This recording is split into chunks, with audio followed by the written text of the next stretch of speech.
Hi, and welcome back to the Swell Shenanigans Podcast. I'm your host, Amanda, but you can call me Swell. Here on the Swell Shenanigans Podcast, I like talking about all things pop culture, social media, and shenanigans.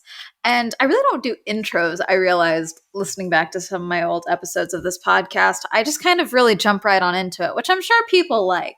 But sometimes I just like to talk. Because what's the point of being a podcast host unless you can get out all of your desire to spout random crap all the time? So if you are an audio listener and you're not going to see my face, but video listeners, if you see me making faces, it's because Hermes definitely peed somewhere on this rug and I can't find it. And it's going to drive me insane. I can smell it. And that's really it. And he just popped up behind me because he wants to be involved in the recording of this podcast. He hates that he's just the producer. He really wants to be a host. But see, he is terrible at showing up on time. And so I just can't have him as a co-host. It just wouldn't be responsible as a podcast owner. Other little intro things that are not podcast related. I saw 2 movies this week. I saw Men, finally. And I saw The Unbearable Weight of Massive Talent, finally. Wow, late to both of those. Men was not nearly as bad as TikTok was making it out to be. TikTok was making it sound like this was an unbearable movie. I disagree. More so, I liked the acting, particularly from, gosh darn it, what's her name? I'm going to be insane men movie. Jessie Buckley, okay?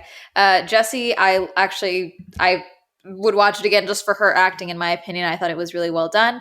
The ending, I won't spoil it, but the ending, I was like, I get why this was weird for people. As far as the visual of the ending itself, that wasn't that weird to me. I was just like, yeah, this sounds like something that would happen in an A24 movie. I do think the metaphor of what they were going for, particularly the very end, I was a little pissed off with the very end. I had questions. But yeah, it wasn't like unbearable or unwatchable like some people were making it out to be. The Unbearable Weight of Massive Talent was so fun. I liked it a lot. I might see it again and take my dad to go see it because I think he would like it. I thought it was very fun. Nick Cage was fun in it. Pedro Pascal was fun in it. It's just a fun movie. I liked it a lot. I went to an early screening, and obviously it's been out for so long. So there was only like 5 or 6 people in the theater sitting around me, but we were all like dying, laughing, giggling and stuff. It was just a fun movie experience. That's always fun when you can tell everyone's enjoying something. So that's really it. Today's episode, just have a couple of things to touch on overall, story-wise and shenanigans related. Let's see. Kind of a shorter topic on this one. Logan Paul, the Impaulsive podcast, had a guest this week. Liam Payne, formerly of One Direction, currently of cheating on his fiance fame, allegedly, but not allegedly. For those who don't know, Liam Payne was in One Direction. Obviously, One Direction has not been active for years now. He was engaged to Maya Henry for a few years, and oh, this is still mortifying to me. It's my understanding that this is how she found out she was cheated on, or she found out and then was being reminded that she was being cheated on. But Liam posted to Instagram stories or something a photo when he was drunk. And it was a photo, and it's like him, and he's like wrapped around this girl, and it's like the bottom half of her face, okay? And fans, because it looks like Maya, were tagging Maya when they reposted it to fan accounts. Like, oh, Liam posted a photo with his fiance Maya. And Maya commented on one of these accounts saying, hi, it's really upsetting. Please stop tagging me in this. That's not me in the photo. And it's just really upsetting to be reminded this way or be told this way or whatever. Anyways, the engagement's off. I'm not laughing at that. That's mortifying. I'm sorry. But it's just like, that's like, how fucked up do you gotta be to post a photo with your side boo, like to Instagram stories? Like, how drunk do you gotta be for that? My goodness, maybe he thought it was Maya. I don't know. The bottom of their faces are very similar. I will say that. Very similar lips, in my opinion, from that angle. Anyways, but Liam went on the podcast, the Impaulsive podcast, because him and Logan Paul were both on a panel at VCon, which was a NFT Web3 convention happening in Minneapolis that I probably should have gone to, frankly. Hearing about it now, it's like, oh God, there would have been such content there for me. Oh, it would have been good. Someone found a photo where they had blocked off one of the women's restrooms and just made a second men's restroom, which it's kind of funny. Was that a joke? Was that someone doing like a bit? Maybe. I don't know. I think it's funny. I wish I was there, but too late. But they did the panel, and then Liam went on Logan's podcast, and fans are not happy with some of the things that Liam was saying. And I did a full video on this. It's going to be coming out probably the same week as this episode later. This probably 2 days after this episode comes out for this podcast. But my frustration with this interview, it's like if Logan was a better interviewer, or if anyone of his co-hosts was a better interviewer, or hell, if they had like one woman who was like able to give like little feedbacks in their ears or something. I don't know. But like there were things that Liam was touching on that I was like, this is fascinating. I want to hear more about this.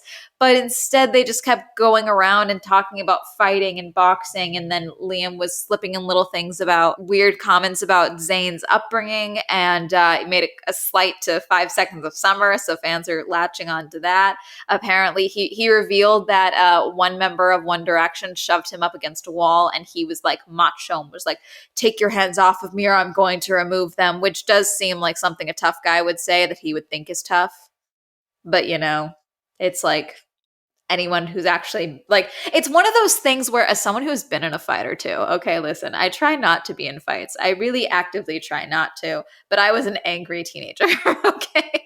I was an angry tween dealing with home issues. So if someone's threatening to hit you, usually they would do something by now, like I just feel like if you're going to threaten, if they threaten and then they don't act like immediately, they're probably not going to, it's like a threat's a threat. That's my opinion. But some fans have decided that it's probably Harry Styles is the one that did it. So people are like, Harry's still my man, that type of thing. Because there's a lot of speculation on what led up to being shoved against a wall and like what was said, what was done. There's a lot of different fan theories out there. Again, whole video coming out about that, but that's what is all over my For You page right now, is just people talking about this interview and like, why was he even on the Impaulsive podcast? Why does Logan Paul have a microphone in general? Which, I mean, I've only ever seen clips of the Impaulsive podcast. This was, I think, the first episode I've watched all the way through, I think. And again, it's like, I just need to do some, like, you've done enough of these interviews, Logan. You should be better at this. I'm just saying.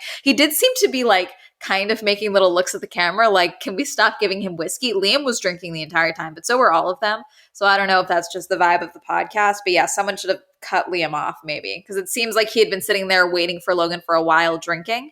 And there was a comment that was made at the start, like, oh, like he damaged a set piece or something, and he owed Logan money. And he was like, oh yeah, bill me or something. So it's like, I don't know. He was probably sitting there drinking for just a little while, like regaling everyone with stories. It was very, very egocentric. He made another comment about outselling everyone, which is just so easily disprovable. And fans have just ripped into him, disproving it and all of that. So that's basically my entire For You page for the 3 days since the interview. Yesterday, I went to a clean beauty summit from Credo Beauty. Credo Beauty is like an online platform that basically just, you can buy beauty products through them. It's like a big store. It's like Walmart online for clean beauty products specifically, like in order to be approved to be on this platform, to be sold through this platform, you have to be like clean, mostly sustainable, things like that. So when I was actually on my way to Creator Clash and I was grounded because our flight, we sat on the runway at the tarmac for like an hour. It was weird. I was going through emails because we didn't have to turn off our phones yet. And I got a email from Eventbrite for a different event that I was going to for EatsCon LA. Wow, I did a lot this month. My God. And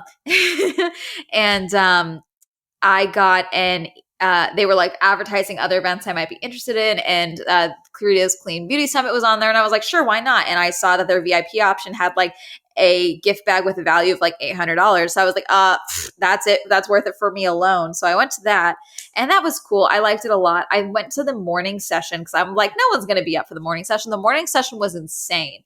And then as I was leaving the morning session, the afternoon session was like lining up to go in, and someone was like, if you stay around and hang around, they probably won't kick you out. I was like, yeah, I've pretty much done everything. I've gotten my goodie bag. It's time for me to go. There was like very few people in line for the afternoon session. So, I mean, I should have just gone to the afternoon session. So I've learned my lesson for that one, but it was interesting. I liked it a lot. I'm going to do probably a short and a reel for it. I don't know if it's going to be a full video because it was just sometimes with these events, I realize that I can't get a full video out of it, but I'm trying to force myself to make more content when I do these reviews and things like that. So like Instagram reels, shorts, I'm really trying to get into doing more shorts, talking about them on the podcast and things like that.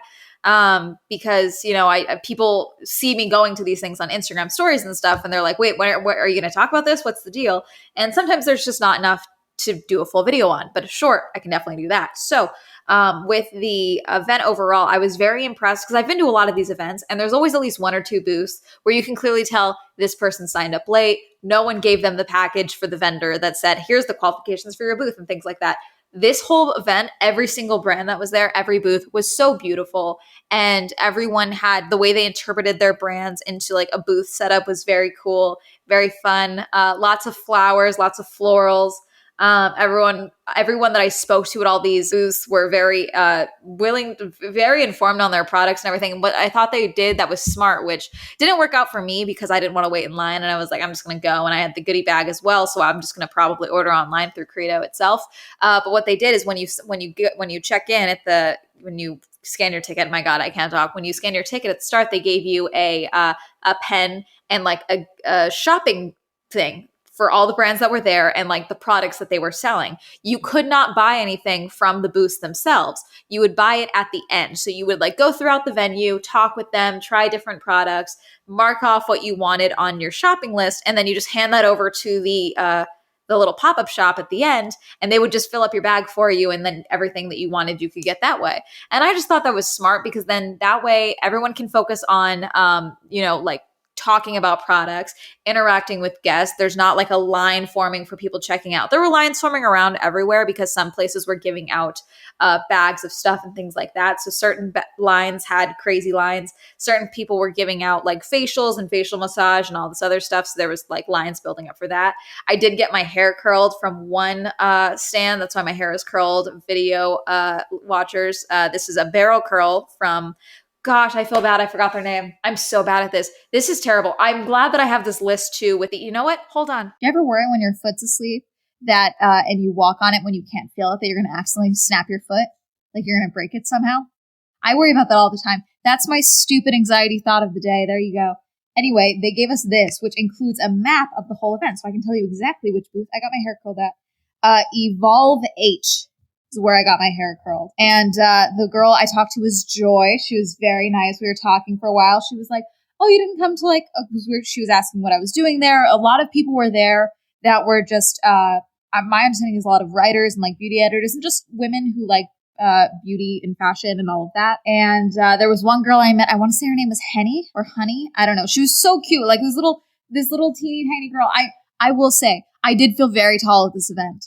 I'm 5'2". I was towering over a lot of these women. Sometimes I feel very short.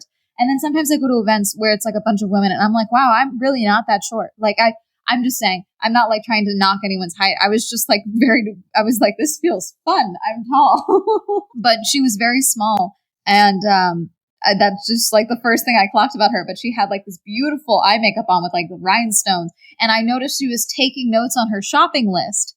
And like we were at the booth at the same time for the Grown Alchemist booth. His name is Teddy, the person who was giving that presentation. He was very excited and very educated in telling us about all of the different products and all of that, which was just very nice. I always appreciate that when you could tell that someone likes what they're doing. And I could say a lot of people were very excited to talk and all of the stuff, which I really like that in these events. Like sometimes you go to someone's booth and you're like, okay, you drew the short straw at the office today. You're the one that had to come down here. But everyone was so excited to be there, which I thought was cool. Also, I think a smart thing they did is it looked like they had a brand day the day before. And so they let all of the vendors kind of talk to each other and like interact with each other. So that like there was one time where I went to the Exa booth and she was like, okay, I'll be right back because this one other booth, the REM Beauty, they have this primer that I can mix with this and I think it'll look better with your skin tone, all this stuff. So that was just cool. But at the Grown Alchemist booth, this girl was taking notes. I was like, oh my gosh, like that's great that you're taking notes. And I'm just thinking that it's for herself. And she's like, oh, I'm trying to start my own brand. So I'm like really learning about the formulas and everything. So I really like that. She was asking questions about like, oh, what do you use to like bind everything together? Like she was really trying to learn, which I liked a lot. Just a lot of people like involved in the beauty industry, which I thought was interesting. If I were to give any notes, I would probably try and make a bigger deal of the talks themselves or like just have more space for the talks. Where the presentations were, they had a couple other booths around that area, which I'm sure people thought, oh, this is a good idea because everyone's going to come through here for the store. But I feel like they probably got way less foot traffic because people didn't want to shop or talk to people with brands when talks were going on, presentations were happening. So I talked to them there, but it was also like I felt weird because there was a talk going on and I was like, oh, hi. But like they were standing around a lot. So maybe set that up a little better. And then the outdoor seating area, I don't know. I feel like there could have been more like of a mixer happening here, but whatever. It's fine. As I was leaving though, there was a guy getting into a fight with the security guard that I liked when I was walking in. She was working the whole event. I don't remember. I didn't hear what they were saying, but she was on top of the stairs. He was down at the level. And I'm assuming he was trying to get in for the afternoon session, but they were just arguing. And I think she rushed him or moved him or something. And he had a lot of opinions about it. So I got to see some of that. It's interesting to see how people react, like in a group setting, when there's like someone who's like, I don't want to say causing a problem, but like making a scene, because that's what it was. It was making a scene. They were both yelling at each other back and forth from a distance, like one's up here, one's down here. Like it was interesting. And it's some people are like just watching. Some people were like getting their phones out just in case, ready to film. And then some people were like, okay, I'm not involved. Don't yell at me. Hermes just jumped up too. Are you involved? He looks so concerned. Look at him. He's looking at me. But overall, I got a lot out of the event. And there's a lot of products from brands that I'd heard about, but I'd never actually gotten to try that I got to try. And overall, I really got a lot out of the Grown Alchemist booth. I was very impressed. Like he was giving us all these little samples he was like, okay, we're all going to use one hand for these samples. He had like a few of us around him. And was giving us all, and they all melted in really well. I believe they have a store out here in West Hollywood, so I might go in there and try more products because I really got a lot out of that booth. But yeah, definitely an expensive brand. Other thing I wanted to talk about, I'll make a quick little note of this because it's Pride Month. Yay! Happy Pride Month, everyone. For those of you that aren't aware, I am bisexual. I'm bisexual. I don't know.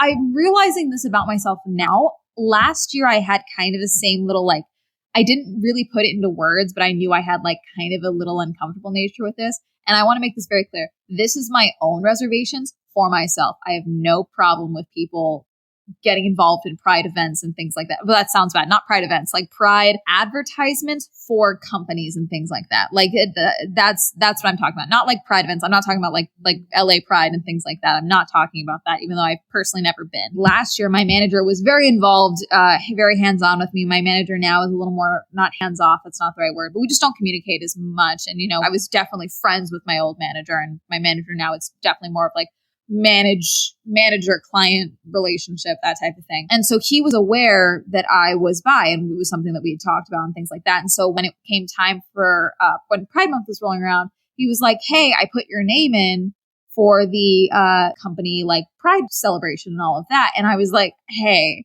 I thought it was basically like, it was like everyone who was signed with the management company to like send in like photos or like make a little video talking about like what being LGBT means to me and things like that.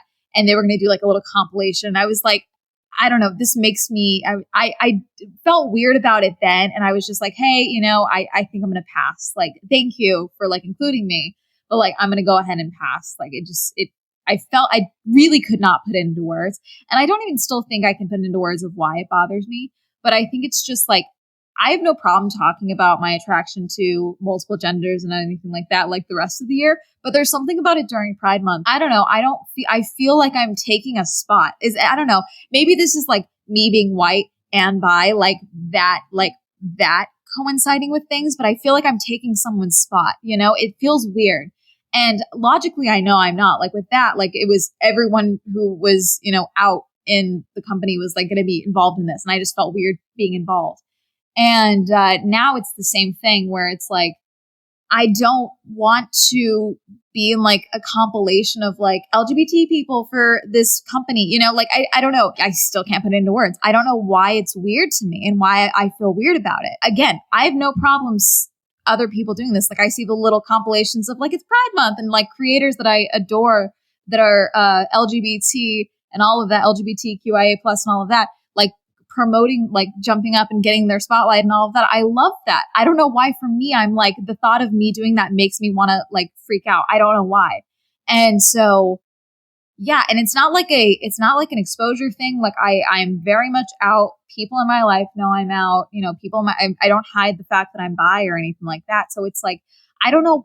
I don't know. It feels maybe to me, for myself, it feels performative. Like I'm trying to prove something and that's why it bothers me. It might be that. That sounds right. Yeah, it feels like I'm performing something, and for myself, I don't like that, and so yeah, that's just something, I don't know, weird, my own shenanigans, my own anxiety shenanigans, feeling performative during Pride Month, as someone who doesn't date, period, let alone date women or men, I've been on dates with girls, I've been on dates with guys, I just don't date, I'm not dating anyone right now, and so yeah, I don't know. I guess it feels, I don't know. It feels like kind of like, remember I'm bi, like it feels like that a little bit to me. I don't know. That's my own bullshit I got to deal with. I'm just sharing. I don't know. Moving forward. Again, I don't have any problems with it or anything like that. The other thing I've been seeing a lot is like contests. Like, hi, here's a contest. If you're an LGBT creator, submit to a contest. Like, that seems weird. I don't know. I get that it's like technically a smaller demographic because it's like, oh, it's only the people that are LGBTQIA plus and all of that. I'm sorry, I'm butchering words today. But I don't know. I don't know. It seems like something that I'm not a fan of either. There was this other this was happening during Asian American and Pacific Islander Heritage Month. This was happening. I was hearing about this a lot where a lot of brands were like, hi, we're doing this promotion. Can you do this thing with us where you'll send us their photos and we'll send it was like a lot of like trying to get people to be involved in the celebration when really what it was advertising products and not paying creators. And again, I don't know if this is happening with the LGBTQIA stuff right now and the promotions that are happening now. But like, I hope someone's getting paid because at the end of the day, especially if you're a content creator, like that's your audience. Again, it's the same thing. I think everyone should get paid. Get paid for your promotional shit. I'm sure we'll hear more about that potentially as the month goes on. But I don't know. I just think brands should pay creators when they want to work with them and not just under the guise of celebration. Anyway, moving forward, silent ads. I complain about this every time it becomes a trend. I hate it. I hate this ad thing. It's only on social media. I don't see it on commercials or anything like that because that's stupid. They do it on social media only. I see it on TikTok now. I used to only see it on YouTube. It is when they do a promotion for a product and there's no sound in the ad. Zero. It's not like it's muted. It's like they forgot to add it. Okay. But I know it's not that they forgot to add it because the ad I see several hundred times. Okay. And every single time it's not like, oh, like it's been weeks or something like that. And they still don't have the sound. Like it's the same ad. And so I know it's an intentional choice and not like we forgot to add the audio file, that type of thing. I hate that. I hate it so much. Every time I see it goes off, I look at my phone thinking my phone went to silent mode, or I look at my phone to think like, oh, I feel like my phone might cut out. It's just an annoying little thing that I hate. And I'm choosing to tell you about it because if I continue to see it, I'm going to start a shenanigan. I don't know what it is. I don't know how I'll fix it, but I just hate that. I hate it. I don't like it whatsoever. It's not my favorite. And it's something that comes around every couple of months for the last 4 years, I would say, is where I've been seeing it a lot. YouTube, again, it would happen a lot, which I guess I would rather have a silent ad on YouTube than anywhere else. But with TikTok, it's annoying because, again, it's just like there's so many ads. And it's like, at least give me something a music beat to listen to if you're going to make me try and peddle me some product that I don't need, So I hate silent ads. Really tiny little side thing, book talk related / bookstagram related. Bookstagram, for those of you who don't know, is influencing / content creation specifically for books on Instagram. Book talk, I talked about book talk before here. But there's this running thing right now that I'm seeing about arcs on Bookstagram and book talk. ARCs are advanced reader copies, and they're advanced copies of books that have not been released yet or are about to be released. And you can apply, I believe, on NetGalley and various other platforms and apply for early access to these ARCs for review purposes and promotional purposes. And it's like another way for marketing for the book to come out. Sending out ARCs is a great way to do marketing for your book and a great way to get early reviews and sending them out for free to small creators. Again, typically small creators are the ones doing this for free and things like that. And obviously they're getting a copy of the book early in exchange. You could go up and down of whether or not you think these people should be paid or not. I think it can go either way, frankly, as far as Bookstagram goes, because a lot of people choose that they are they see value in the fact that they're getting a full book, one, and then also the value of being able to read it early and the value of being able to make content with it early. So lots of that up and down in the sponsorship side of payment side of things like that. But usually with those bookstagrams and things like that, it's my understanding with ARCs that, again, like through NetGalley, they're applying for it. But there was a book, I'm not sure which book. Hold on, let me pull it up really quick. I want to see if I can find out which one it was. Anyways, there was one book that was highly anticipated that people wanted. So they applied for the advanced reader copy for it. And a very few people got it, is my understanding. Like a lot of people did not get the advanced reader copy who applied for it. So people went to their Instagrams and their TikToks and shared their frustration. Some people were crying. Some people were, this was a very highly anticipated book. I just haven't heard about it because I'm a terrible person. That's, I can't remember the name of it, but I barely remember the name of books. That's why I have a digital TBR and a in-person TBR that I'm staring at right now. Side note, I learned that you need 1,000 books to be considered a library. And that is the new hoarding goal. So like I said, a variety of people were upset. And so some people who were upset, and I'm not even entirely sure if these were the same people who got the book, the ARCs, were sharing their frustration over the people who didn't get the book's frustration by saying they were being babies, essentially. It was very odd to see as a fourth party.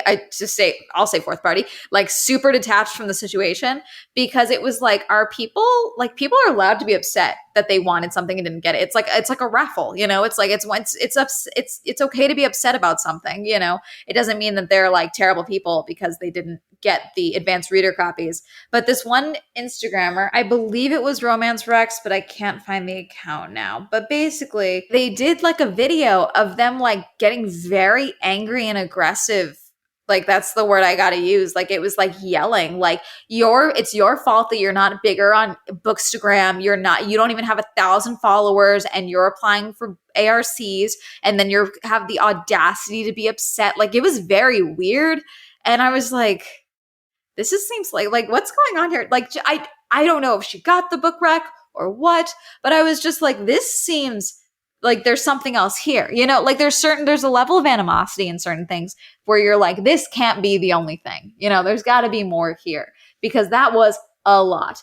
And that was what I was getting from that. It's kind of a stupid little shenanigan I wanted to share, but it was just like, I don't know, the animosity was weird. Like a lot, like this video, I may have saved it. Hold on. Oops. Okay. I don't have the TikTok, but wow, my God, I download a lot of TikToks.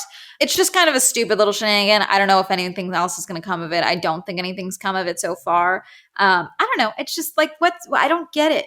I don't get why we're mad at people for being upset. People are allowed to be upset that they applied for something and didn't get it. It's like your ability to review ARCs and review unreleased books is like a great way to grow on something like Bookstagram, like having the content, the reviews of books that are upcoming that people are searching for. That's a great way to grow. And then also there are people who just are really dedicated to certain authors and are looking forward to releases. Like there's a variety of reasons of why someone would be upset they didn't get an ARC. It's not necessary to be aggressive with people. I don't know. Maybe aggressive is not the right word, but the animosity is a good word. Like it was weird. Like it was upset. Like there was yelling. I was like, this is weird. Anyways, people are allowed to be upset. Other people are like, it's a lot. It's super random. Sometimes super hard to get ARCs. Like it's even 1,000 followers is not going to be enough. Like I probably couldn't get ARCs because I only review chaotic books for fun on YouTube. Like a lot of people probably wouldn't see the value in me doing a review of an arc because I'm not mainly a book review content creator, So all in all, that's really it for today. Just kind of little things. And then, my own anxieties over Pride Month, I guess. I'm surprised Hermes has slept this entire time. Audio listeners, I'm sorry you can't see. He is sleeping behind me. He looks very cute. He's gotten very big. My brain knows he's not still growing. Logically, I know that. But then I look at him sometimes and I'm like, maybe he is still growing, He needs a haircut, but he's adorable. Anyways, that's going to be it. Thank you all so much for tuning in and listening. Reminder that if you liked this episode and you're new here to rate and subscribe to this podcast. New episodes every Wednesday. If you would like the chance to hear your own shenanigans shared on a listener shenanigans episode, you can send that to a voice memo here on Anchor, or you can go ahead and send it to the Swell Shenanigans Podcast at gmail.com. And that's going to be it. Thank you all so much for tuning in. Have a great week. Goodbye.